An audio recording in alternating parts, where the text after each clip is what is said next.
Welcome to Pera's Playbook. This is your host, Alex Pera. Let's open up our playbook and see who our guest is. Please enjoy.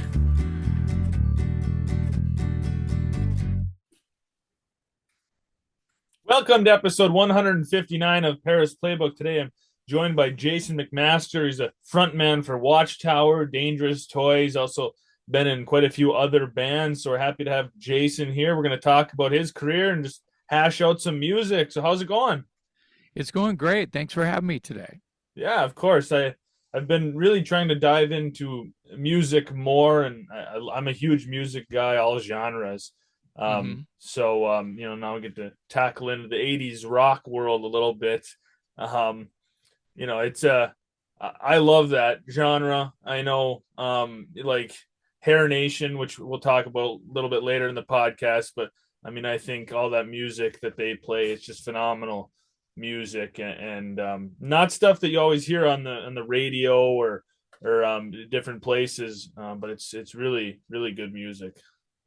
Yeah, I think that networks like that are keeping a cult alive, right? Yeah, And when you think about, I mean, I would like to think that most people are into, more than one type of music. I would like to think that, but I meet hardcore fans that are only into black metal or only into, they say they're only into it, and then you catch them. It's like, oh, okay, I see you wearing a Van Halen shirt. I thought you were all about Slayer. yeah, But I think that as we get older, I think finding a place to just hear the stuff that you fell in love with at some point in your life, I think is really great and important. And I mean, music is like, it's like a library. It's like those networks are like a library. yeah, You can go in and dial up anything you want. The Yacht Rock station. It's a whole section of you walk into a library. Yeah, can you point me towards Yacht Rock? Oh yeah, Yacht Rock's over there. yeah, It it's like that, and I think that there's something really great about that. And music is life for people. It is also a way for people to get pumped up and feel good, and it's just some people wake up and just turn on the music, you right. know. Oh yeah, Yeah, and then there's a reason for that. And it's a language, and it's also brings people together. And I think that whatever you're into, even if it's not music people understand what I'm saying. Just like people who they're obsessed with golf or whatever, it's the same thing. They live and breathe and shit and eat golf. right. It's the same thing. So yeah, I think that yeah, there's a lot of things that we can talk about that are related. So Yeah, for sure. Well, why don't we talk a little bit about your career and then we can dive into some other stuff after that. Um, so I know before, Dangerous Toys, you were in a couple of bands, one of them being Watchtower, and then you had gotten some calls to join Pantera, which you turned down because you were already committed to Dangerous Toys. well, to be clear, it wasn't. You used the word join, and I'm not throwing rocks at you or anything. It was not an offer to come on, just be in Pantera. No, that's not how it was. They wanted to hear, it was an audition, an Yeah, invitation to audition, and which I turned that down.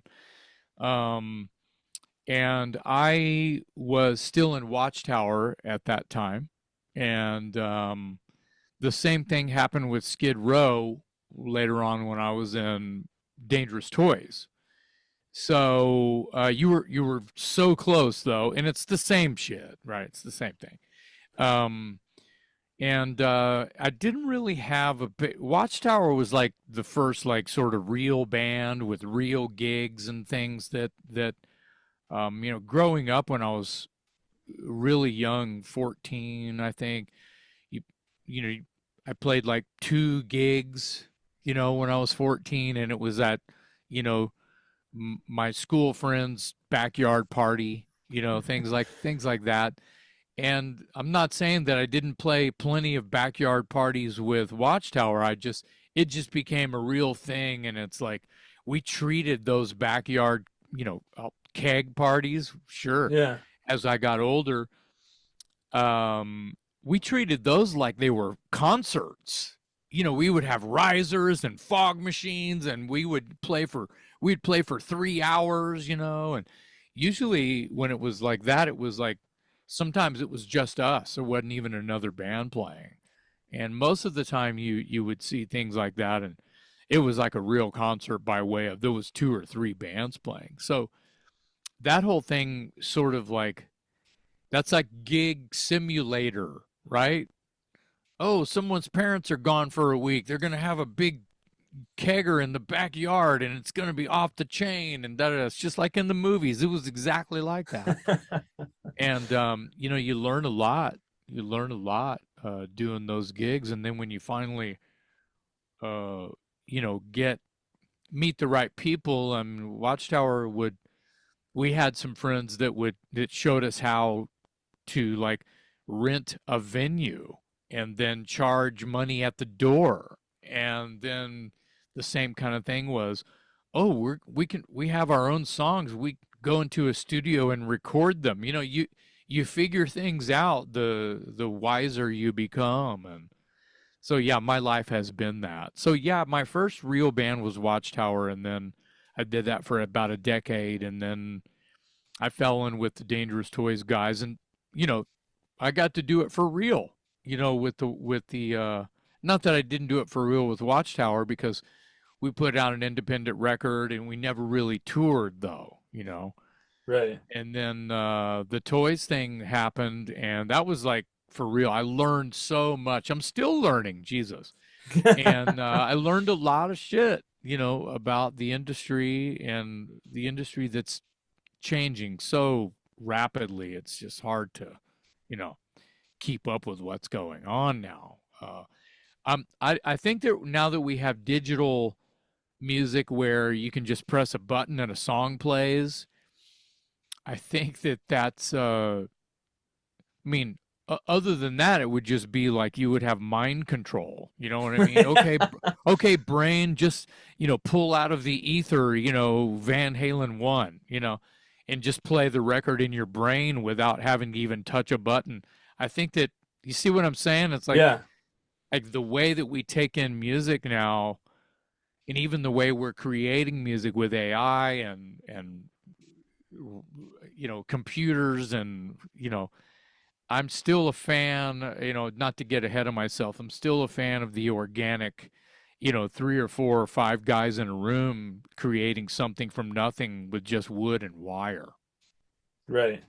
Yeah. And then I was just having this conversation with another musician, and like talking about how accessible music is. You can just get anything you want right at your fingertips, and how it used to be records and then cassettes and 8 tracks and all this stuff. I mean, you go down to the record store as a kid and you get your cassette, and now a new album comes out and you can listen to that whole album at 12:01 in your bed as soon as they release it. You don't have to go anywhere and to wait in line and buy the new record. It's just there on Spotify like that. Snap of a Well, is that finger. is that is that good or bad? Well, that's a good question. Yeah, because that is the question because exactly how you described it is the loss of the ritual. The Yeah. celebratory, because I'm telling you, I mean, back in the day, people would stand in line to buy a concert ticket. They Yeah. would also stand in line to buy the record on day one, on release day. And now, like you said, you can just open one eye and open up an app and press a button, and you've got the new record and a concert ticket. Hell, you can buy a T-shirt. Don't even have to stand in line at the merch table anymore. So, yeah, the ritual is in danger of dying as far as the good time and the celebration that it actually is of, going to a concert and, or a record store and looking at all of the album covers, or going to a concert to see the person that wrote your favorite song in the flesh, and going to the merch table and getting the souvenir, whether it be, it's up to you. If you have choices now, and sometimes I just feel too many, as to Yeah. where, the dinosaurs had to go walk all the way down to the pond to get a drink. Now we Yeah. can just press a button. Dinosaurs now, they can just have it delivered. Yeah. Well, and I mean, vinyl is making a comeback, but it's still not, people don't line up. I mean, people are listening to vinyl more. It's, you see it in Walmart even. You can go buy a vinyl record. But for the release, like you said, people aren't lining up waiting for that. I mean, it's making its little comeback, but it's never going to be the same, I don't think. I mean, with Yeah, that I think that technology. yeah, you might be right as far as like the camping out and bringing sandwiches and a six pack and camping out for the record or the concert ticket or whatever. I mean, just so you could be in the front row at a general admission concert, people would camp out in the line at the front door the night before, the day before they would get there, and they would, that night they would camp. They don't let you do that anymore. That's loitering. They'll arrest you. But people would camp out right against the front door. I'm sleeping right here on the door. So I'm the first one in the venue to see my favorite band. I'm going to run like hell to the front row and secure my place at the barricade. And I'm wearing Depends so I don't have to go to the bathroom because I'll lose my place at front row. Yeah. This is real. This is a Yeah. real thing. And I think that it's sure it sounds ridiculous, but I know people that have done it.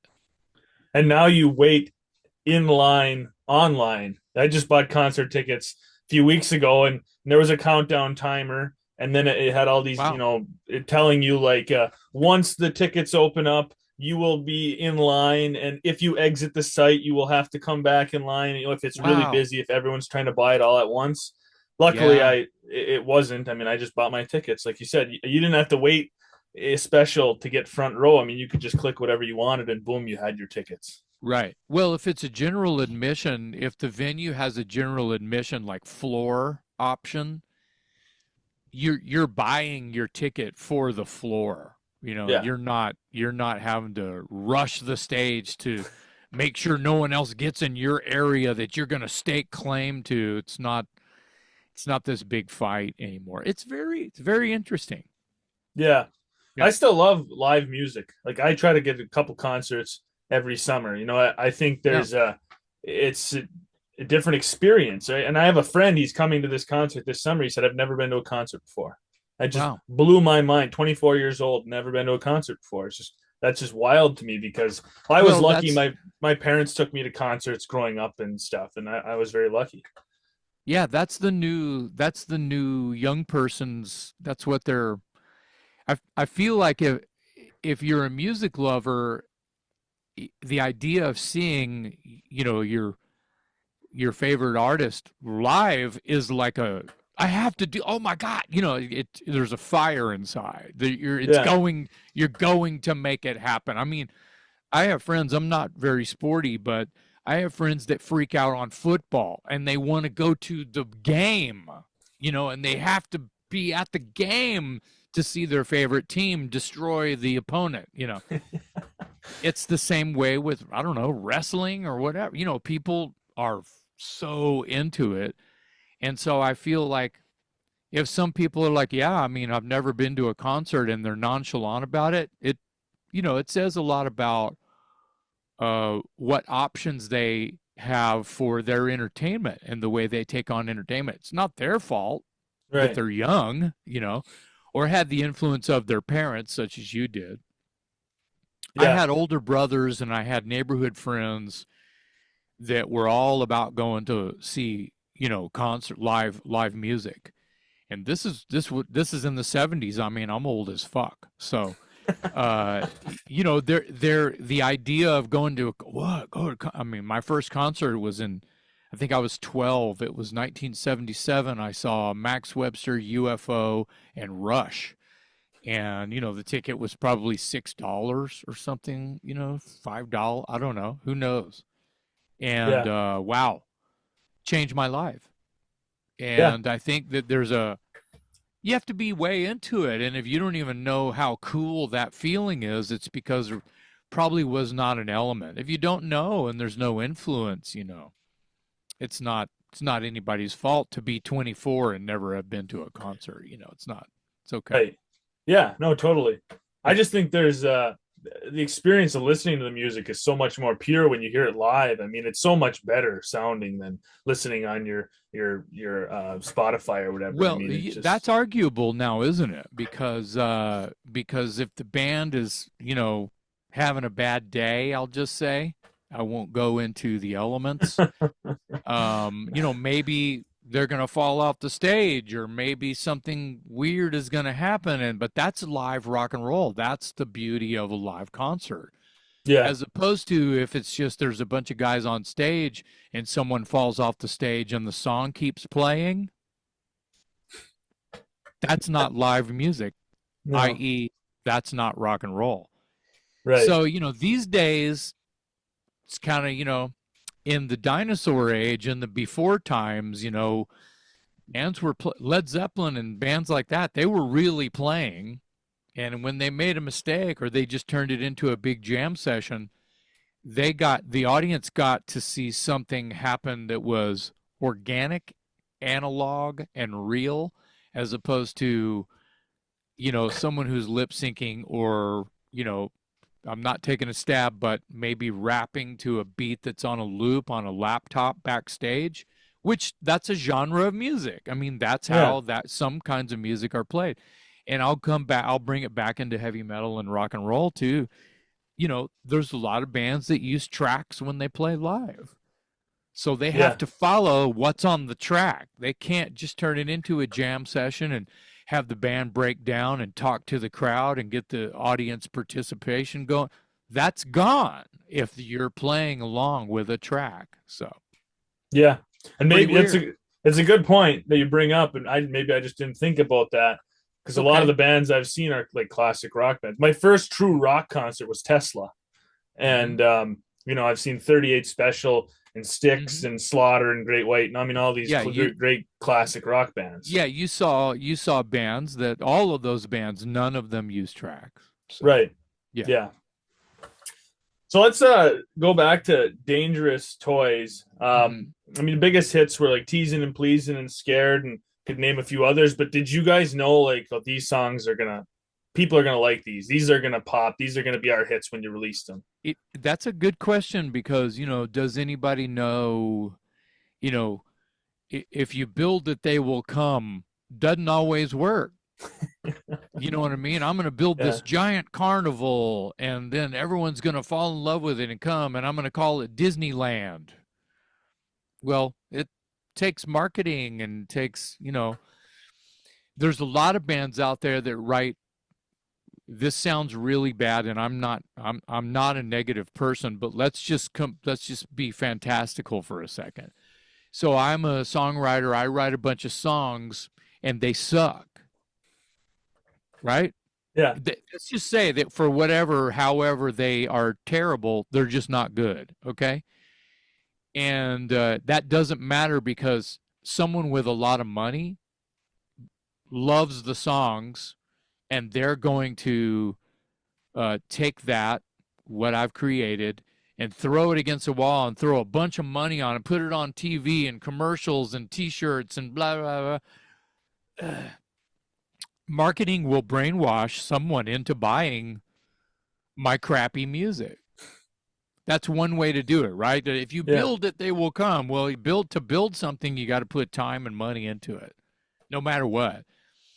As opposed to maybe if you're in the garage and you really are working hard to come up with the best songs that you can, and your band works hard and you start really on the grassroots level, and you're just playing in backyards, and that's the way that it's supposed to happen. Uh, the interesting thing is fast forward to now. Let's say I'm a YouTube guy, and my songs are okay, but I just go on YouTube and hit a button, and I play the guitar part and sing. I'm kind of playing live, but I'm not really playing live because I've got my rhythm section on a computer or whatever, like a karaoke type of a thing. And I become this YouTube sensation, and I start being monetized on my YouTube channel. See, that's a different thing, but it's kind of how some artists get, mainly pop music, gets discovered is on YouTube. So there's this whole different world of how music gets created and discovered, as well as, is it any good? I mean, someone could, see a pop star or whatever, a heavy metal star on their massive, millions of followers and blah blah blah on YouTube, and sign them to a record deal and hire them a band and create this thing. But that's YouTube has turned into a way that the world or the industry can discover new talent. And you know what? That's fine. Uh, but it's the same thing.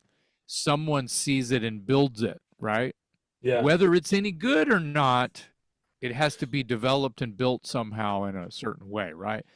Back to your question.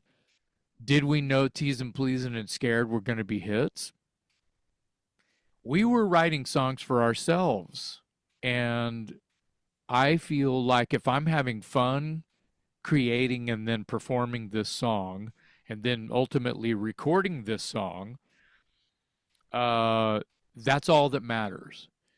And I think that, part of my story is for Dangerous Toys, just to stick to the topic here.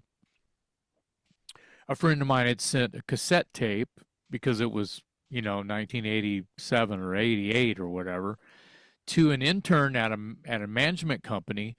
And this is all the while Dangerous Toys was totally fine with just playing a couple of clubs between San Antonio and Austin, Texas, and having fun. And sure, let's write some songs for fun, and let's play some covers, and it'll be fun, and we'll play some clubs, and yay, we're making a little bit of money, and we're surviving, and some of us have a crappy little job, and this is great. As long as I get to play rock and roll, I am happy. I mean, that was my whole plan my whole life anyway.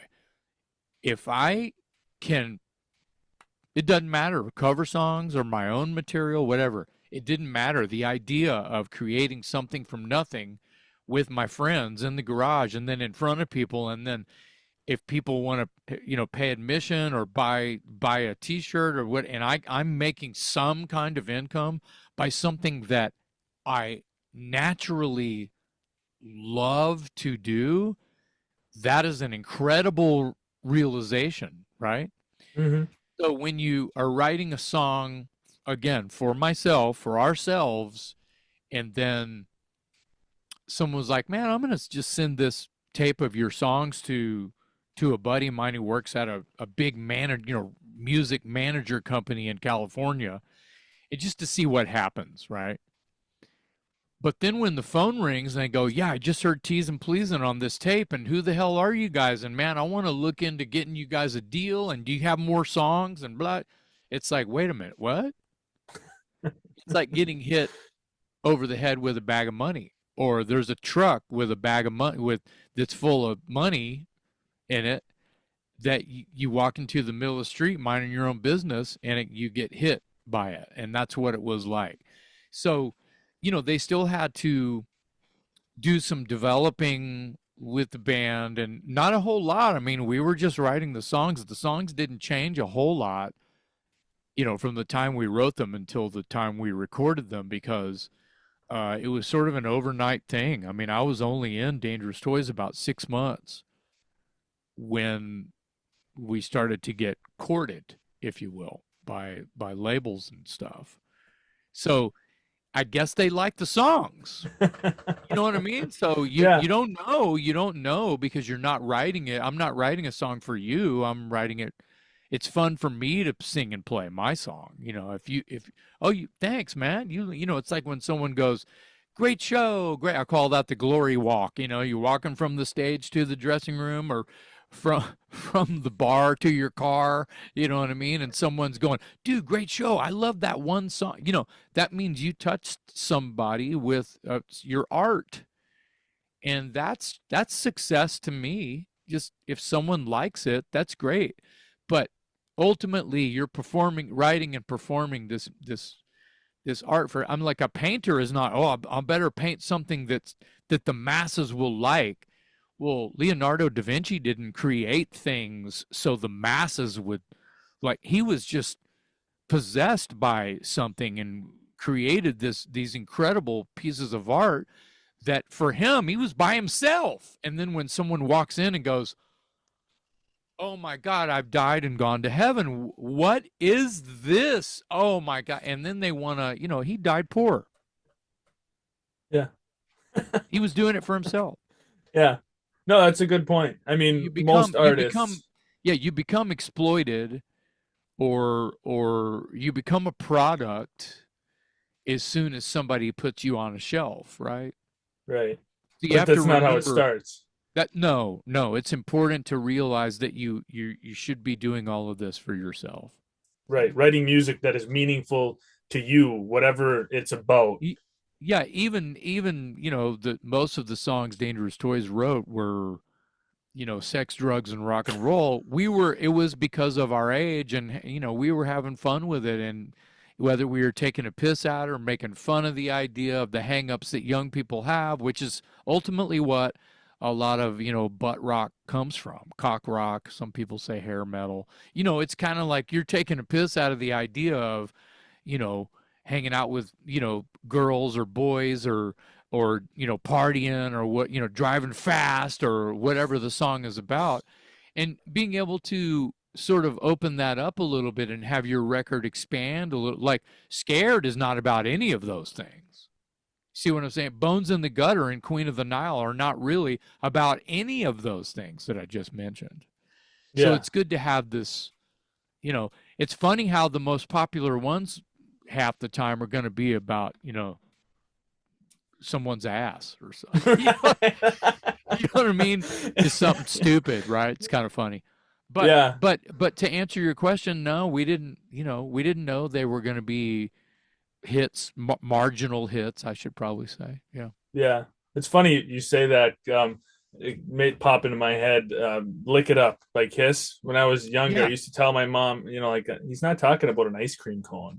That's not what he's talking about. No, and I think that the double entendres and the innuendos and the highly suggestive, very clever lyrics can almost violate someone's mind and make them feel like, oh my God, oh my word, he's talking about that. I just realized, yeah, that song was not really about a car, Dad. Right. You know what I mean? You know what I mean? Yeah. I Yeah. grabbed my stick shift, and right, it was like, he's not talking about a car. No. So No. yeah, it's kind of wild. But that's been going on. I mean, Little Richard and Chuck Oh Berry and yeah. Elvis Presley, they were talking about all kinds of crazy shit. That's not going anywhere. No. Nope. And then Right. one day you go from playing those clubs to touring with Kicks and Warrant and Motorhead and Alice Cooper and Judas Priest, Yeah, and you're on the big stage. that's like a bonus. That's getting to tour at all, and survive, and do it on a daily basis as your job, is dreams came true. The Yeah. way that just the way, like, I want to be a race car driver. It's the same thing. It's the same thing. You're on tour, you got your car, you got your gear, you got your crew, it's the same thing. So, yeah, I mean, I'm just using the race car drive. I don't know shit about race car driving, but my point is, it's the same. It's the Yeah. same about being a sports star, or you're in it because you love the game, right? Right. Right. Yeah. So to be able to play with some of your influences, and then some of your constituents who are also up and coming. It's awesome. It's awesome. Yeah. And getting your songs in movies. You guys had a song in the movie Shocker. How did that work? Did they approach you to write it, or did you already have it written and they wanted it? That's a great question.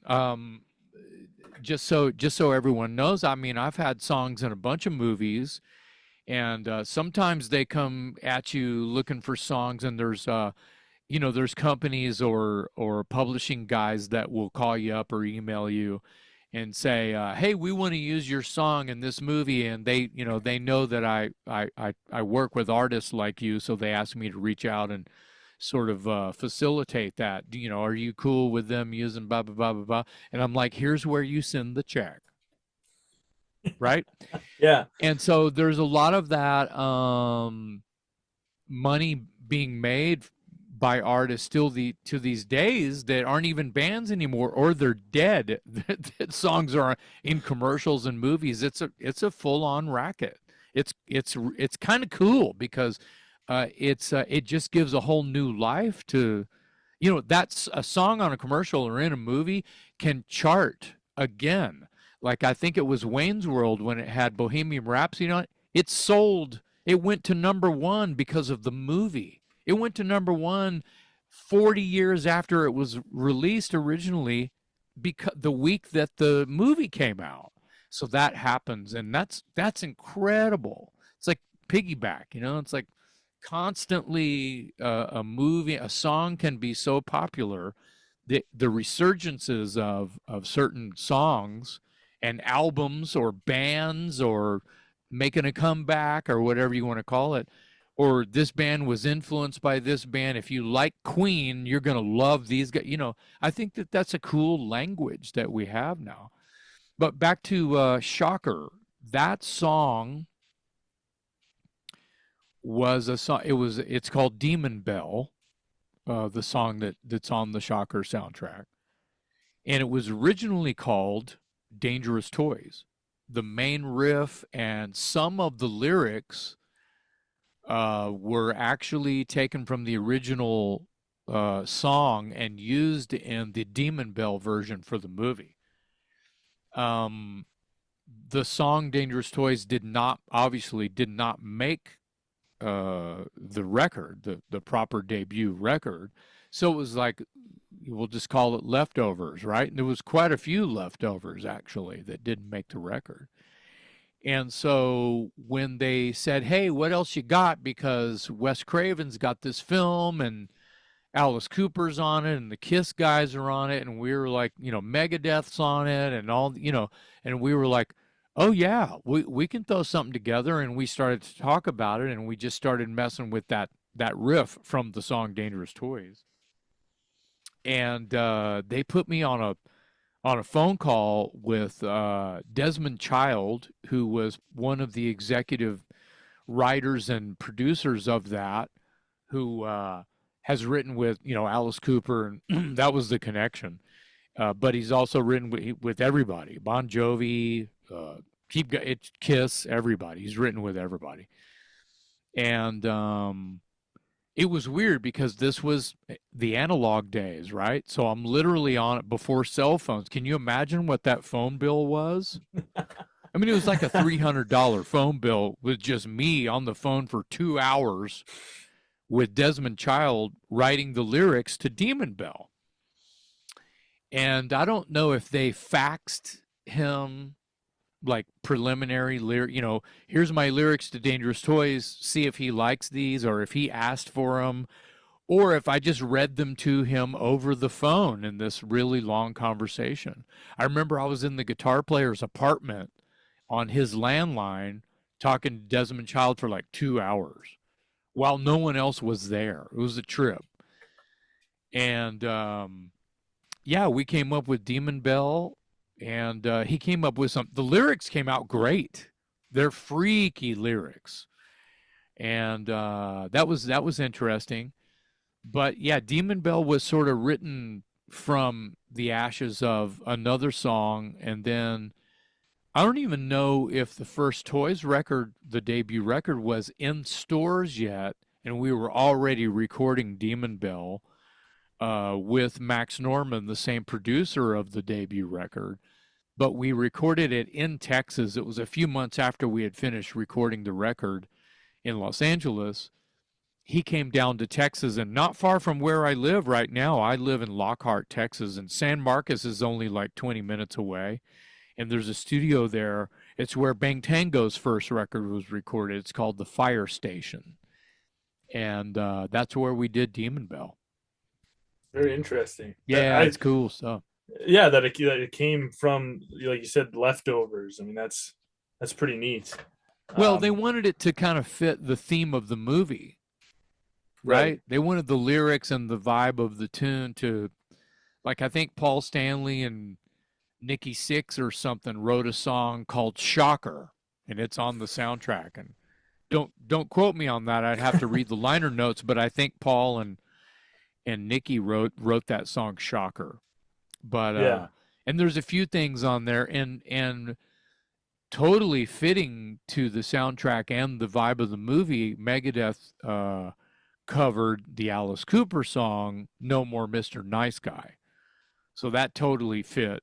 You know, it would have been cool to get an original Megadeth song written, for the movie, but I think that they made a good choice. Yeah, for sure, for sure. So, do you have any? I mean, you probably do, with good stories from tours. Like when I'm listening to Hair Nation, sometimes they'll have like, "Oh, this is Jack Blades, and one time we were on tour and blah blah blah," and right, somebody tells some crazy story. There's a Kicks one they always play where Cinderella was opening for Kicks, and they said they were just watching and they were loving it, and then Scream came down because their time was up, and like whacked Tom Kiefer on the head, and he thought that it was Kicks that sent the screen down, but it wasn't them, because they were out just watching and vibing with the music. Do you have any like really just crazy shit that's happened when you were doing a concert or touring? Not really. I mean, there's a ton of things, that happened on our early tours. We were in oh man, we were in I think we were in Oklahoma, and this is like the week the record came out, like June, or maybe June, like a month after the record came out. We were a new band, and I'm pretty sure the video had just come out that week. But we were new, it was our first real jaunt. We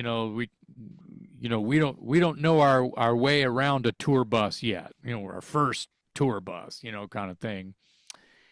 And we're like, it was during the song Tin Boots, and we're up there, and there's a soft place in the stage, and I'm stomping my foot, and my foot goes all the way through the stage, and the stage was, I don't know, a few feet high. So I've got my leg stuck down in the stage, and I'm trying to pull my leg out of the stage while I'm singing the song Tin Boots, and I'm wearing cowboy boots. So that was crazy. And then did you get your foot out? Yeah, oh yeah. We finished the show, and they just do a rug or a board over it, and it was fine. And but obviously it was kind of a little dive bar, right? Yeah. And I think that happened in Lawton, Oklahoma. That's where I think that happened. And then we were somewhere else, like just a few days later, and we're playing a gig, and I wish I could remember where this one was. Maybe it'll come back to me. And we're playing it, and it just must have been a little loud, because like dust, like it looked like glitter was falling. It was probably asbestos, from the ceiling, and all of a sudden the tiles start falling out of the ceiling on our heads while we're playing, So obviously we were playing in some real winter venues early on, but people have stories like that all the time. In summer '91, when we were out on Operation Rock and Roll with Metal Church and Motorhead and Alice Cooper and Judas Priest, I can't remember where we were. Maybe Pennsylvania or something, and Lemmy from Motorhead would just walk around in his Daisy Dukes in these real super short cut off jeans, right? And sometimes he wouldn't necessarily walk around wearing the Speedo, but he would wear a Speedo sometimes, and it was kind of like, dude, put some pants on, bro, you know. And he would just, that's all he would wear is Daisy Dukes. And he would walk around and go to everybody's dressing room with, you know, a Jack and Coke and like, hey, a cigarette. Hey, how's it going, man? And just hanging out, just having a good old time, you know. And he came in our dressing room one time and in his Daisy Dukes with a drink in his hand. And he came in and sat down and I think we freshened up his drink for him and we put a guitar in his hands and we started making requests. And I asked him to play Leaving Here. I think it's a Birds song, the Yardbirds maybe. Yeah. And he played that and started singing and playing guitar. And Danny, our guitar player at the time, broke out his harmonica, and we're full on having a jam session like we're around a campfire in our dressing room with Lemmy leading the pack. And I have it on video. That's cool. Yeah, this is before cell phone video, right? So it's an old like 8 millimeter, you know, camera, and I've got it. I've got it digitized somewhere too. It's amazing. That's not out there. No one has that. I need to take that clip and put it out there in memorandum, you know. Yeah, that's pretty But special. little things like that were great, man. We were also somewhere in Pennsylvania a couple of years earlier, um, and the stage like was this really cool old theater, and the stage is just beautiful and the room is beautiful, but there was an orchestra pit that, you know, from where the front row stopped, and then there was like a drop off, like a literal pit there, and then it went, you know, I don't know, from here to there, you know, and I don't know, 8 feet, 6 feet maybe, you know, and maybe not even that. And there was plywood over it, but zero barricade. So you got the stage, then you got this plywood over a snake pit going over to where the front row stopped, and there's no barricade. And people are sitting down, and there's ushers. It's an old theater. They're, you know, I mean, they need to upgrade the way they hold concerts, or not have concerts until they upgrade that, or put a barricade, or more security, or something. I mean, I know I sound like I'm throwing blame, but here's what happened is I think that there were announcements made like, you have to stay in your seat, you cannot stand up, you cannot da da da da da, right? Or maybe they handed something out to ticket holders where you have to behave. Well, I didn't know any of that. They didn't give me that memo, right? So, you know, after a couple songs, I'm like, why are you fuckers sitting down? Come on, let's rock, you know, and I stand up and come up front and come on, get up right up here. Come on, you know, and I'm getting people riled up, and they're standing on that plywood and there's nothing under it.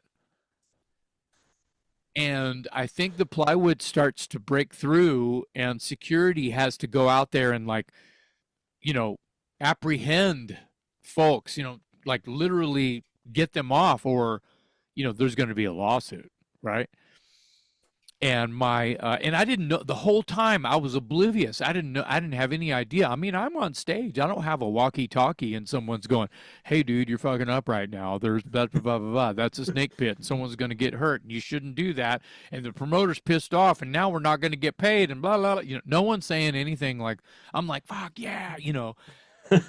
In someone else's eyes, I'm starting a full-blown riot, unbeknownst. No Right. idea that I'm the reason that something bad is happening, and we're oblivious, right? So as soon as and it was a raging show. I remember it was awesome. Had a great time. And we're headed for the dressing room, and my sound guy, tour manager, comes running back there. He goes, "Go straight to the bus. Dude, stop. Just go through the doors. Just go straight to the bus. We got to get you guys out of here. We're going to get you guys out of the building and gone." And I'm like, "The fuck is going on?" He's like, you know, "No, come on, keep moving." He's like pushing me along, and I'm like, "What? What do you mean? What's going on?" "Yeah, we got to leave. We're getting out of here." And maybe it was a little bit of paranoia, but I don't think so. So I remember that, and he's explaining to me what had gone down during my set as he's shoving me into the bus because we're going to get the hell out of here because I might get charged for inciting a riot. And all I was doing was, Pumping the you crowd know, up. emceeing the show, like, yeah, trying to have a good time. And nope. Yeah. Well, Apparently there was something going on that I didn't know. Anyway, so that made for a crazy story. yeah. Just last weekend, I went to a concert to see Hoobastank. I don't know if you're familiar with them, like Of 90s, course. 2000s rock Of, band. of course. It was at a casino, not I don't know, 2 hours away. Tickets were real inexpensive. It was just in a conference center, really weird venue. They had threw a stage in there. They had folding chairs, That's and okay. everyone was sitting nicely in their chairs. And the singer was like, "What the hell is this? This is a rock concert. Everyone stand up, come up to the stage, and start pushing those chairs away. Let's start getting those chairs out of here." Yeah, let's And dance. Something. right, Let's yeah, move. Yeah, let's let's get some jump. energy. Yeah, let's get some energy going in here. Right. Yeah. No, exactly. Right. You're up there. And he said, we feed off your energy as much as you feed off ours. Amen. Yeah. Yeah. Well, And that's what everyone did. that's well good because if they would have just been like, "No, thanks. I'm just going to sit down and be a Boy Scout." That Well, there sounds were some boring. people in the back who just Well, stayed that's back okay. there, That's all and right. that but right, exactly. That's fine. But the fact that some people did get up and start to throw down a little bit, even at a Hoobastank show, that's totally rock and roll. That's totally Yeah. how it's supposed to be.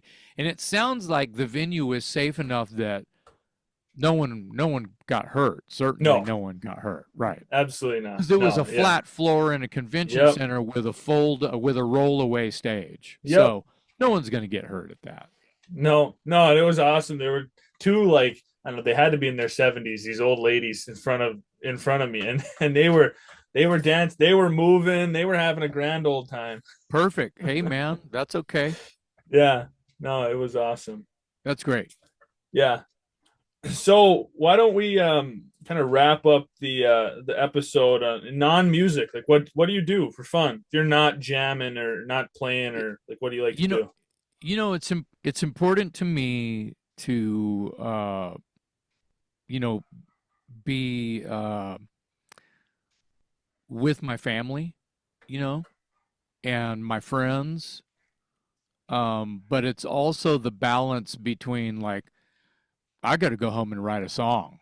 The songs don't write themselves, they don't sing themselves. Yeah. So there's this constant like my fire is always lit, but my family is important.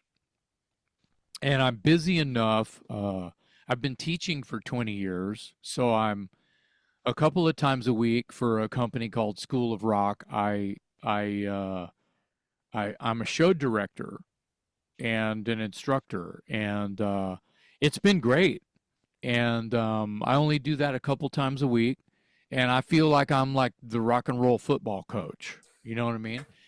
And I'm directing 4 shows right now, and each show has a minimum of like 15 people in it. And one of the shows is an adult show, and the other 3 are kids between the age of, you know, 9 and 17. That's cool. And yeah, so it's great. It's really fun, and the fact that I'm in a room with people who go to the school and take a weekly lesson, they're also at a weekly rehearsal with me.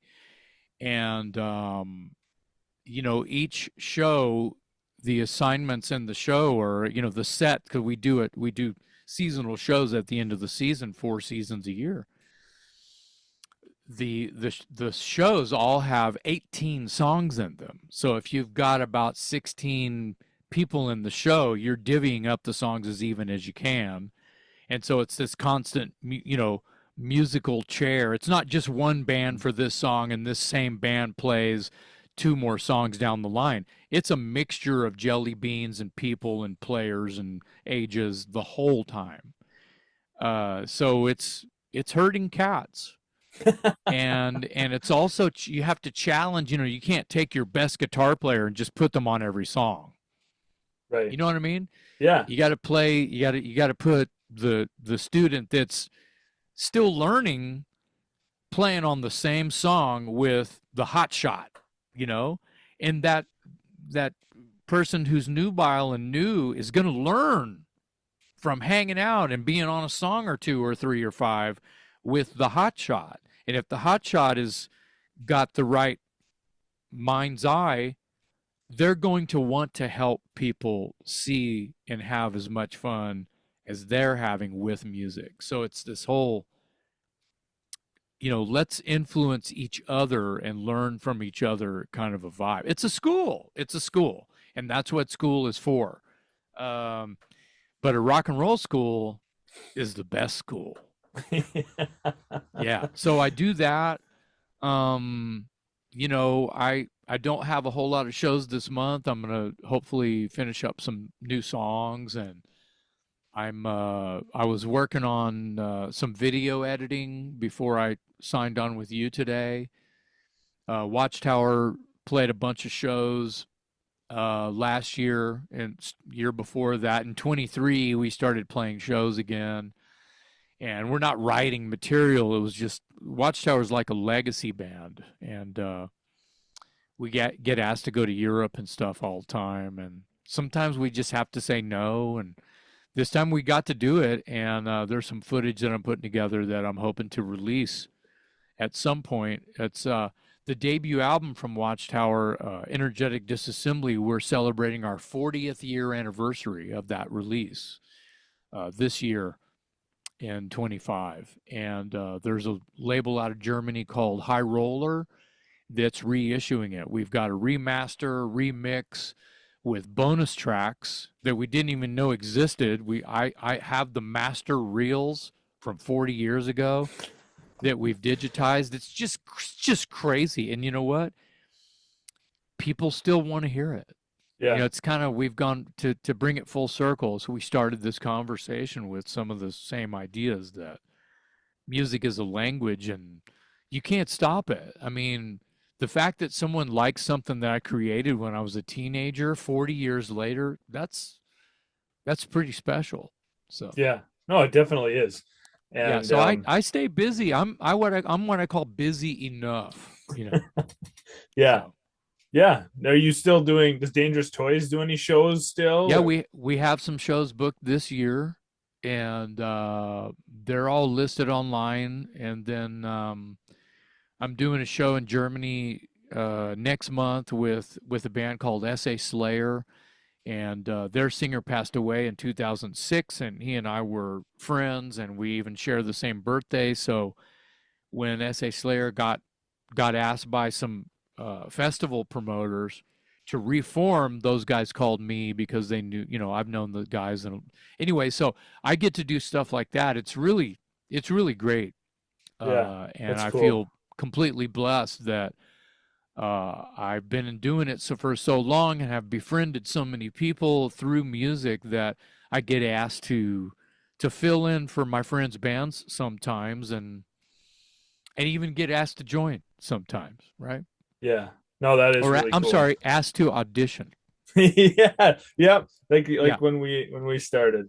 yeah, Yeah, for sure. It's got to make you feel good to get yeah. asked. Whether I can say yes or no for whatever personal reasons there are, that's fine too. And yeah, the fact that people still are interested at all is a blessing. Yeah. Yeah, for sure. Well, Jason, I appreciate you taking some time out of your day. I'm glad we got the time changed this time. We got it Yeah. all recorded. It was awesome. Yeah, my pleasure. Thank you for having me. Thanks for listening. Please stay tuned for more episodes soon.